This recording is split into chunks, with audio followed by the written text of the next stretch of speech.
یہودیوں کی کتاب تورات، اس کے متعلق جو ہے وہ خود یہودی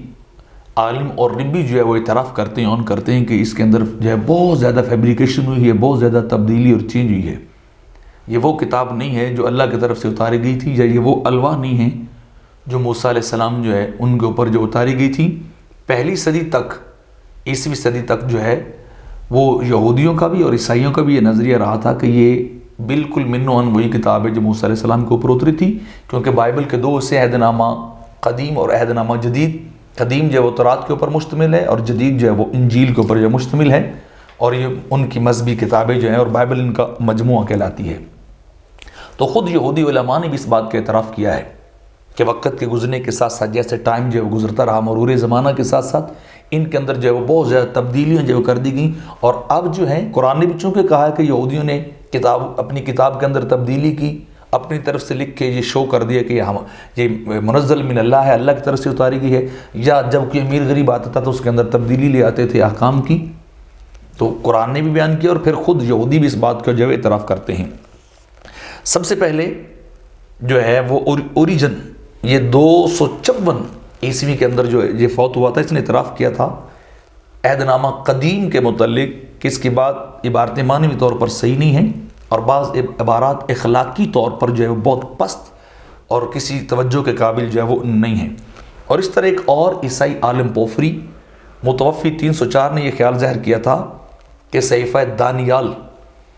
ان کی بابل کی جلاوطنی کے زمانہ میں نہیں لکھا گیا، بلکہ ان کے 4 صدیاں بعد، یعنی 400 سال کے بعد لکھا گیا۔ تو آپ خود اندازہ کریں کہ 4 صدیوں کے اندر کتنی تبدیلیاں جو ہیں وہ واقع ہو چکی ہوں گی، اور کتنی چیزیں وہ بھول چکی ہوں گی۔ اور اس طرح ایک اور یہودی اسپانوی عالم تھے ابن عزرا، وہ 1167 عیسوی میں فوت ہوئے تھے۔ تو وہ کہتے ہیں کہ تحقیق سے یہ بات ثابت ہے کہ موسیٰ علیہ السلام کے بعد جو تورات کی تختیاں اب ہیں بائبل کے اندر، یعنی اولڈ ٹیسٹمنٹ جو ہے وہ بعد کی تالیفات ہیں، بعد کی وہ چیزیں لکھی ہیں، موسیٰ علیہ السلام کے دور مبارک نے لکھی ہوئی تھی۔ اور ریماروس جرمن ایک عالم دین تھا، اس نے بھی اس بات کی جو ہے وہ تصدیق کی ہے کہ بائبل منزل من اللہ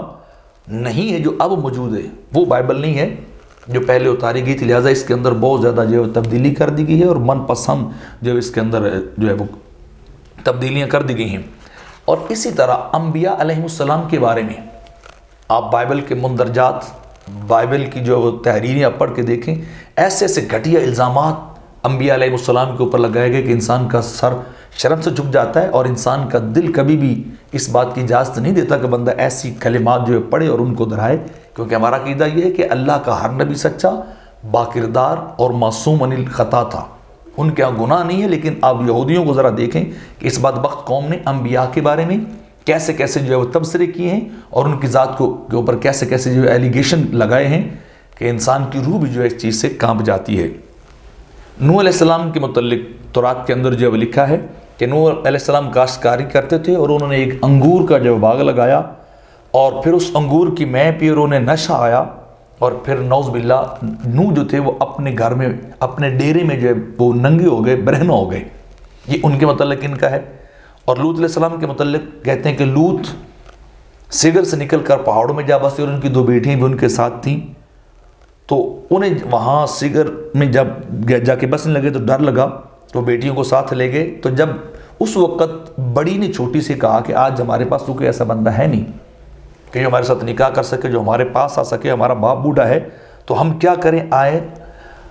چھوٹی سے بڑی کہنے لگی کہ آؤ ہم باپ کو شراب پلاتی ہیں، اور اسے جو ہے مدہوش کر کے اس سے نعوذ باللہ جو ہم جو ہے وہ کیا کریں گے، ہم آغوش ہوں گی، اور ان سے اپنے باپ کی نسل جو ہے وہ آگے چلائیں گی۔ تو لہٰذا بڑی جو تھی اس نے رات کو جو ہے وہ باپ کو میں پلائی، اندر گئی اور باپ سے ہم آغوش ہوئی، اور اس نے نہ جانا کہ وہ کب لیٹی اور کب جو ہے وہ اٹھی۔ اور دوسرے روز جو ہوا کہ بڑی نے چھوٹی سے کہا کہ کل میں ہم آغوش ہوئی تھی، آج تم بھی وہی کام جو کرو، اور وہی باپ سے جا کے ہم آغوش ہو، اور تاکہ جو ہے وہ لوط کی آگے جو نسل چلتی رہی۔ تو اس طرح چھوٹی باپ کو، یعنی اللہ کے نبی کے بارے میں یہ لکھا جا رہا ہے کہ انہیں میں پلائی، شراب پلائی، نعوذ باللہ من ذالک، اور پھر ان کے ساتھ ہم آغوش ہوئیں، اور پھر دونوں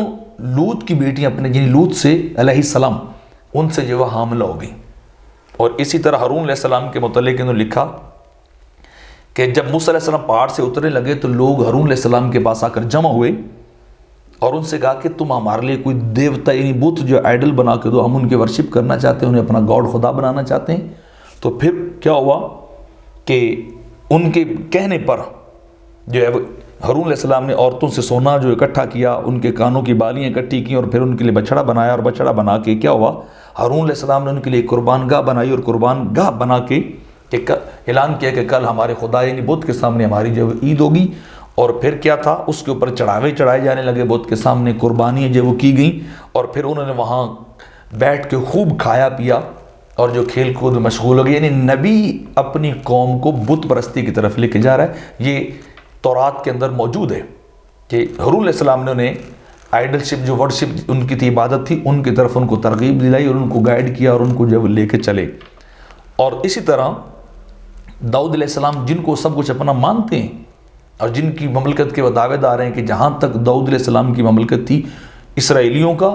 یہودی جوش کا، تو یہ کیا کہ اوریجنل اور نیچرلی رائٹ ہے کہ کم سے کم اتنا ایریا، اتنی ٹیریٹری ان کو واپس جو ملنی چاہیے۔ آج بھی ان کا حق یہ ہے، اور ان کے جھنڈے کے اندر وہ دو لائنیں بھی اسی بات کی طرف نشاندہی کرتے ہیں کہ نیل اور فرات کا درمیانی علاقہ یہ یہود کا ہے، مسلمانوں کا نہیں ہے۔ ان کے متعلق دیکھیے کیا ہے کہ شام کے وقت داؤد اپنے پلنگ پر لیٹے اور پھر وہ پلنگ سے اٹھے تو اپنے محل کی چھت کے اوپر جو ہے وہ ٹہلنے لگے، تو انہوں نے ایک عورت کو دیکھا جو دور ندی میں نہا رہی تھی، برہنہ ننگی نہا رہی تھی۔ تو ان کے اوپر جو ہے داؤد علیہ السلام کا دل آیا، تو انہوں نے جا کے دریافت کر کے پوچھا کہ یہ عورت کون ہے جو وہاں نہا رہی ہے؟ تو انہیں بتایا گیا کہ ریاح کی بیوی ہے۔ تو پھر کیا کیا، داؤد علیہ السلام نے بندے بھیج کر اسے بلایا اور اس کی بیوی سے صحبت کی، نعوذ باللہ، اور پھر وہ اپنے گھر کو چلی گئی۔ یعنی یہ ان کے متعلق ہے۔ اور پھر جو کہتے ہیں کہ وہ عورت حاملہ بھی ہو گئی، اور پھر داؤد علیہ السلام نے اس کے جو میاں کو بلا کے جو ہے وہ اس کو قتل کروا دیا اور ان کو جو ہے مطلب ختم کروا دیا، اور ان کی بیوی سے نعوذ باللہ غلط کاری جو ہے وہ کی تھی۔ اور اس کے بعد اور بھی لکھا ہے کہ صبح کو داؤد نے یوآب کے لیے خط لکھا اور ریا کے ہاتھ بھیجا، اور اس نے خط میں یہ لکھا کہ ریا کو گمسان میں سب سے آگے رکھنا اور تم مجھ سے پیچھے ہٹ جانا۔ مطلب کیا تھا کہ جس کی بیوی کو ان کی تورات کے مطابق بلا کے آپ نے اس سے نعوذ باللہ وہ معاملات ہوئے،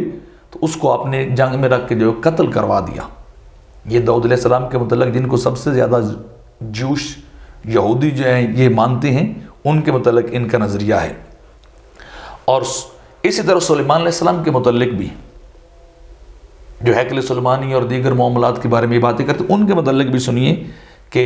وہ کیا جو ہے کرتے تھے۔ وہ کہتے ہیں سلیمان سیدانیوں کی دیوی استرات اور امونیوں کے نفرتی ملکوم کی پیروی کرنے لگا، اور سلیمان نے خدا کے آگے بدی کی اور اس نے خداوند کی پوری پیروی نہ کی جیسے کہ اس کے باپ داؤد نے کی تھی۔ اور پھر لکھتے ہیں کہ خداوند قدوس جو ہے وہ سلیمان علیہ السلام سے ناراض ہوا، اور اس کا دل خداوند اسرائیل کے خدا سے پھر گیا، جس نے اسے دوبارہ دکھائی دے کر اس کو اس بات کا یقین دلایا کہ میرے خدا کسی اور کی پیروی نہ کرے۔ مطلب کیا کہ سلیمان علیہ السلام بتوں کی پوجا پیروی جو ہے وہ کرنے لگ گئے تھے۔ تو یہ نظریات ہیں انبیاء علیہ السلام کے بارے میں، یہودیوں کے، ان کی تورات کے، اولڈ ٹیسٹمنٹ کے، کہ ان کی کردار ایسا تھا، ان کی زندگی ایسی تھی، انہوں نے یہ کام کیا، یہ کام کیا، الاعوذ باللہ نعوذ باللہ نقل کفر کفر نباشد۔ جبکہ ہمارا نظریہ یہ کہ انبیاء نفس نبوت میں برابر ہیں، وہ سارے معصوم من الخطا ہیں، اور اپنے اپنے دور میں وہ اپنی قوموں کے لیے رول ماڈل تھے، نمونہ کامل تھے، اور ان پہ ایمان لانا یہ ہمارے ایمان کا حصہ ہے، اور ہم انہیں اللہ کا نبی جو مانتے ہیں۔ یہی وجہ ہے کہ یہ پھر راہ سے بھٹک گئے